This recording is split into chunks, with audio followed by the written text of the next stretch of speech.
It is a new year. Maybe you have your eye on saving some money or investing to get your future secure. Back with us, a frequent guest, Andy Fass.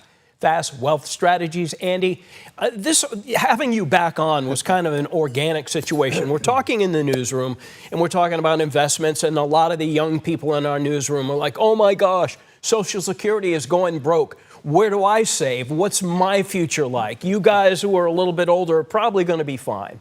So first of all, address this current status of Social Security, and will it go broke, or what's going to be left of it? Right. Well, this is something I hear all the time.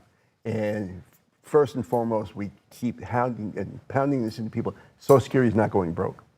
Okay, the trust fund is being depleted. There's a big gap between what they're paying out and what they're taking in. Mm-hmm. But even by the trustees' own calculations, which are very fluid, in 2023, they'll still be able to cover almost 79% of the benefits for the existing retirees, just on what they take in on the taxes. So it's not going broke. And there are fixes that, if Congress ever can get their stuff together, there are fixes they can implement, which would actually make it solvent for a number of years. So what year would this threshold be crossed that we're looking at, that it's okay for now, but what year we're going to really need to look at it? Well, the trustees do projections for out 75 years. Okay. And so the problem is it's based on demographics, mortality, all kinds of things that are, variable. So there isn't a one threshold. The threshold they've come up with now is 2033.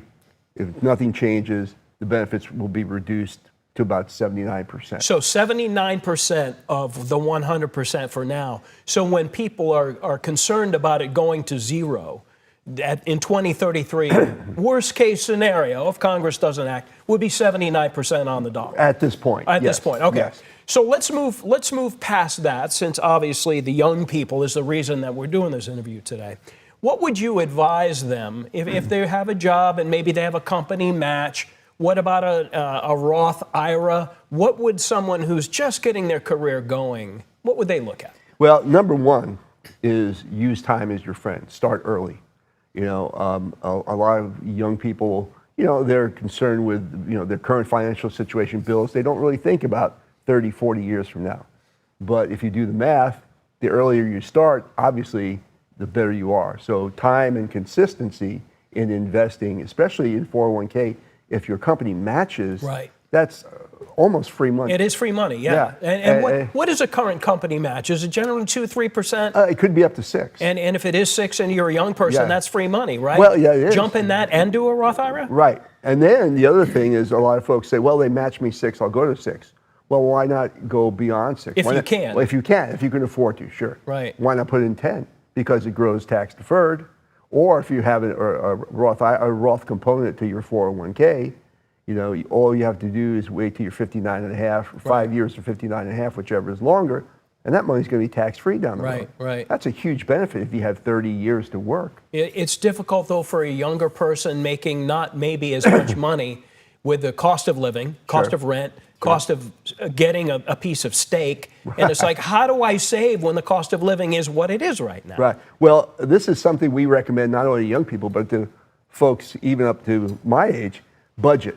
Yeah. You have to budget. You have to control your expenses.